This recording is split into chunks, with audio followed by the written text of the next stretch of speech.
वेदास्तथा स्मृतिगिरो यमचिन्त्य शक्तिं सृष्टिस्थितिप्रलयकारणमामनन्ति तं श्यामसुन्दरमवेक्रियमात्ममूर्तिं सर्वेश्वरं प्रणतिमात्रवशं भजामः। अज्ञाननिरधिरुपैति यया विशोषं भक्तिः परापि भजते परिपोषमुच्चैः तत्त्वं परं स्फुरति दुर्गममप्यजस्रं साद्गुण्यभृत्स्वरचितां प्रणमामि गीतां नारायणं नमस्कृत्य नरं चैव नरोत्तमं देवीं सरस्वतीं व्यासं ततो जयमुदीरयेत्। हरे कृष्ण कृष्ण कृष्ण हरे हरे, हरे राम राम राम हरे हरे। गीता मंजरी का यह 173वां अंक है। हम लोगों ने चतुर्थ अध्याय में भगवान के द्वारा तत्पदार्थ की शुद्धि के संबंध में श्रवण किया। उसी के अंतर्गत हम लोगों ने यह भी सुना कि किस प्रकार भगवान को प्राप्त किया जा सकता है। भगवान का चरणाश्रय लेकर राग भय क्रोध मोह इत्यादि से दूर होते हुए अपने मन को उनमें तन्मय कर देने से जो ज्ञान उत्पन्न होता है उससे वे लोग पवित्र हो जाते हैं और फिर भगवान के भाव को प्राप्त करते हैं। मद्भावम आगता। विगत मंजरी में भाव शब्द के जो भी अर्थ दिए गए थे उससे अतिरिक्त भी एक अर्थ और भी संभावित है। वह है भाव का स्थान, भगवान का स्थान, पद। भाव शब्द का अर्थ है भगवान का स्थान, जहाँ भगवान निवास करते हैं। क्योंकि इससे संबंधित श्लोक भी भगवान ने 15वें अध्याय में कहा है। 5वां श्लोक, निर्माण मोहाजित संग दोषाध्यात्म नित्या विनिवृत्त कामाः द्वंद्वैर्विमुक्ताः सुख दुख संगैर्गच्छन्ति मूढ़ाः पदम अव्ययम तत्। तो वह अव्यय पद जो है वह भी मदभाव का अर्थ हो सकता है, मेरा अव्यय स्थान जहाँ मैं निवास करता हूँ। अब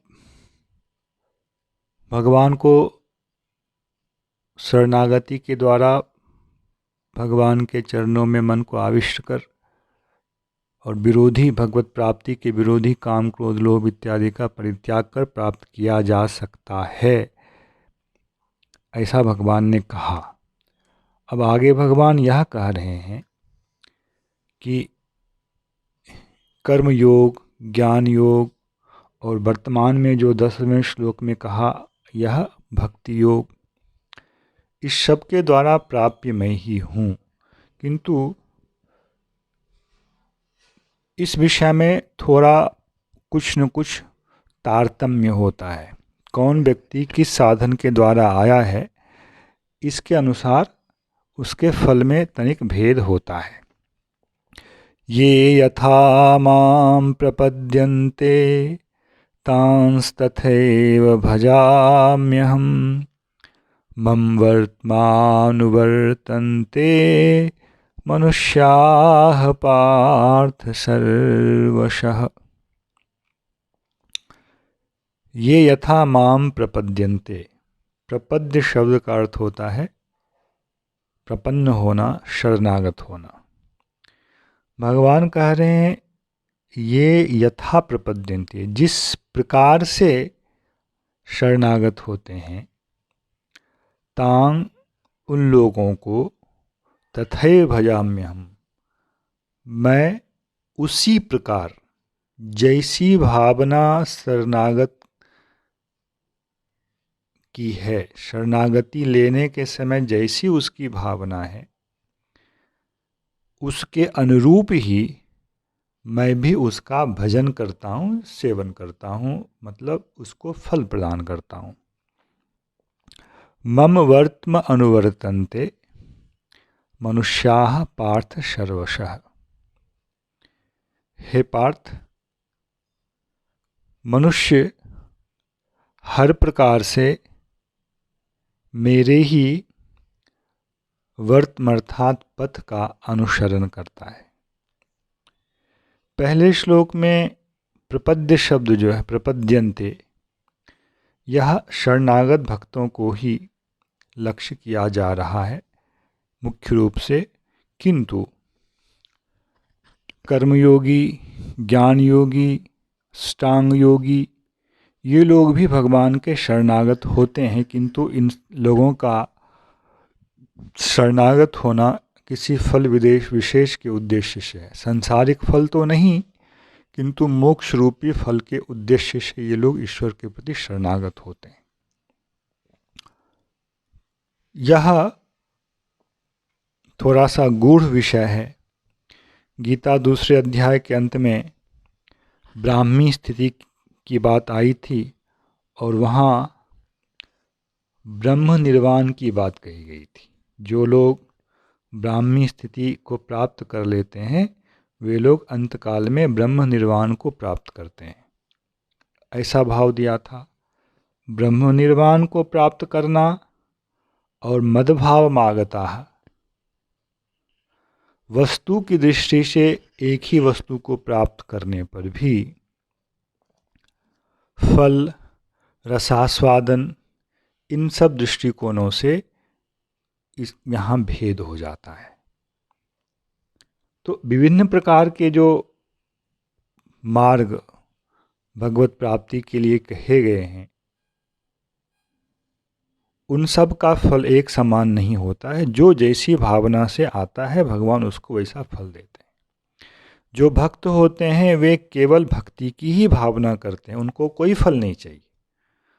उनका साधन भी भक्ति ही है, उनका साध्य भी भक्ति है, इसलिए उनको कोई फल नहीं चाहिए। किंतु जो लोग भक्ति को ही अपना परम पुरुषार्थ नहीं मानते हैं, अंतिम प्रयोजन नहीं मानते हैं, केवल सांसारिक दुखों से मुक्त होने के लिए भगवान या ईश्वर की शरणागति करते हैं, उनका मुख्य फल होता है मोक्ष, लक्ष्य मोक्ष होता है।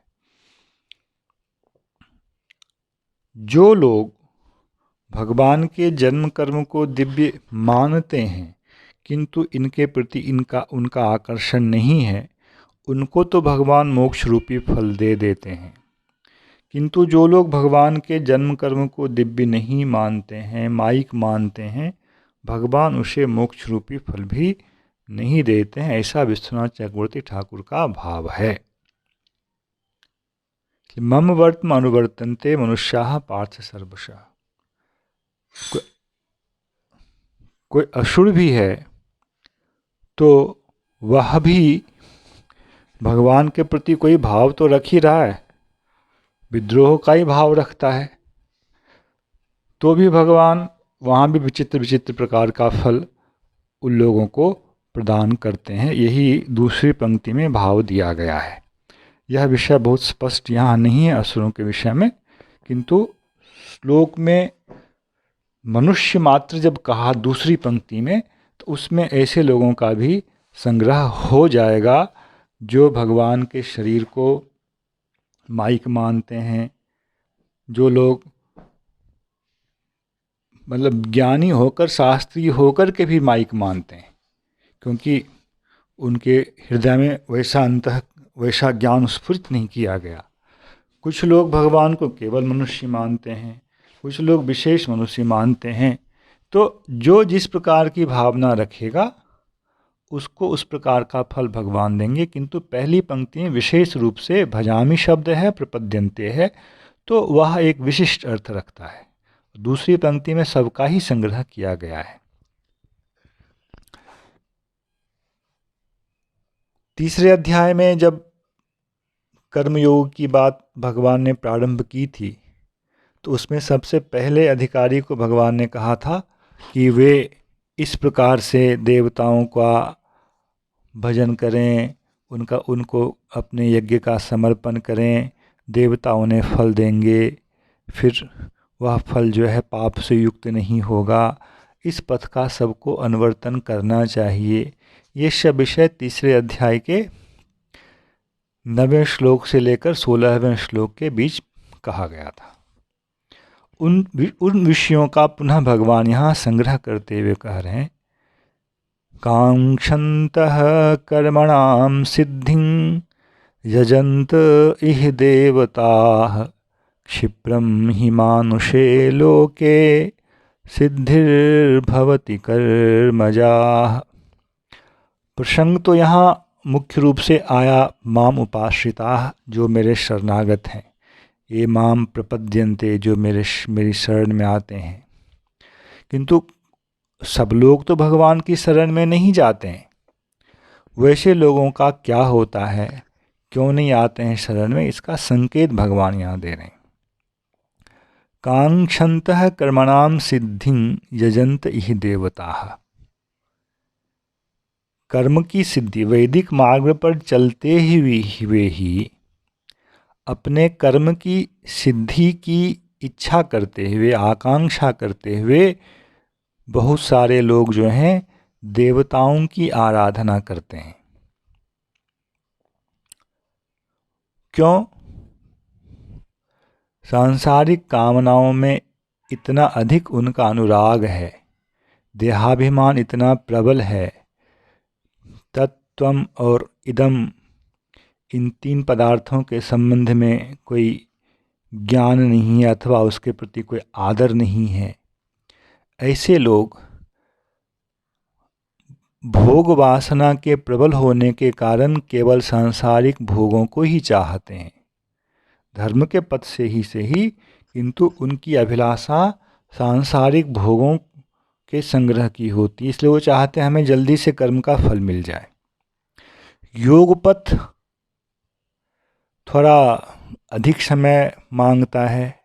कर्म के मार्ग से चलेगा तो धीरे धीरे कामनाओं का त्याग करे, फल की कामना का त्याग करे, भगवान को फल का समर्पण करे, फिर फल के प्रति स्पृहा शून्य होंगे, जाकर के जब चित्त शुद्ध होगा, फिर कर्तापन से रहित होंगे, तब हृदय में ज्ञान का उदय होगा। तो यह प्रक्रिया थोड़ी लंबी है। और अर्जुन ने आगे 6ठे अध्याय में प्रश्न किया है, बीच में किसी की गाड़ी पलट जाए तो, अथवा मृत्यु हो जाए तो भगवान ने उत्तर दिया कोई चिंता की बात नहीं, किंतु वह पथ थोड़ा दीर्घ पथ है और लोगों को उतना धैर्य, ना तो उसके लिए चाह होती है और ना ही उतना धैर्य होता है। इसलिए वे लोग शीघ्र फल का कामना वाले होते हैं। तो ऐसे लोग ही क्षिप्रम हि मानुषे लोके सिद्धिर्भवति कर्मजा। कर्मजा सिद्धि, अपने आश्रम वर्ण के अनुसार जो विहित कर्म है उससे प्राप्त होने वाली जो सिद्धि, जो फल है, वह इस मनुष्य लोक में शीघ्र होती है। योग के पथ पर फल में कर्म के मार्ग से थोड़ी देरी होती है, किंतु भोग के पथ में कर्म मार्ग जो है बहुत अनुकूल होता है। इसी जन्म के बाद तो सीधे स्वर्ग में चले जाएंगे, अगर ठीक से यहाँ उन्होंने कर्म का पालन किया तो स्वर्ग चले जाएंगे, किंतु ठीक से कर्म का पालन किया तो इसी जन्म के बाद वे मुक्त हो जाएंगे, ऐसा नहीं कहा जा सकता, क्योंकि बीच में चित्त शुद्धि की अपेक्षा है। क्षिप्रम ही मानुषे लोके सिद्धिर्भवति कर्मजा, क्योंकि कर्मजा सिद्धि शीघ्र ही इस मनुष्य लोक में उत्पन्न होती है। स्वर्ग आदि, पुत्र इत्यादि, यज्ञ किया 2-4 वर्षों में ही पुत्र की प्राप्ति हो गई, इस तरह की जो बातें हैं उसके प्रति लोगों का मन ज़्यादा आकर्षित होता है। इसलिए वे लोग भगवान के प्रति शरणागत नहीं होते हैं, बल्कि अन्य देवताओं के प्रति शरणागत होते हैं। भागवत का एक प्रसिद्ध श्लोक है, अकामः सर्वकामो वा मोक्ष काम उदारधीः तीव्रेण भक्ति योगेन यजेत पुरुषं परम। वहाँ भगवान ने अकाम, सर्वकाम, मोक्ष काम तीनों को ग्रहण किया है और कहा है सबके लिए विहित तो यही है कि सीधे परम पुरुष भगवान श्री कृष्ण की उपासना करें, किंतु लोग नहीं कर पाते हैं क्योंकि वे लोग अज्ञानी होते हैं। तो इस श्लोक में कर्मजा सिद्धि की जब बात आई तो वह कर्म क्या है यह प्रश्न आएगा। कोई कुछ कर्म कर ले तो उसको उसकी प्राप्ति हो जाएगी, ऐसा भाव है, तो भगवान इसका यहाँ निषेध कर रहे हैं। इसके विषय में हम लोग अगले अंक में श्रवण करेंगे। जय श्री कृष्ण। हरे कृष्ण कृष्ण कृष्ण हरे हरे, हरे राम राम राम हरे हरे।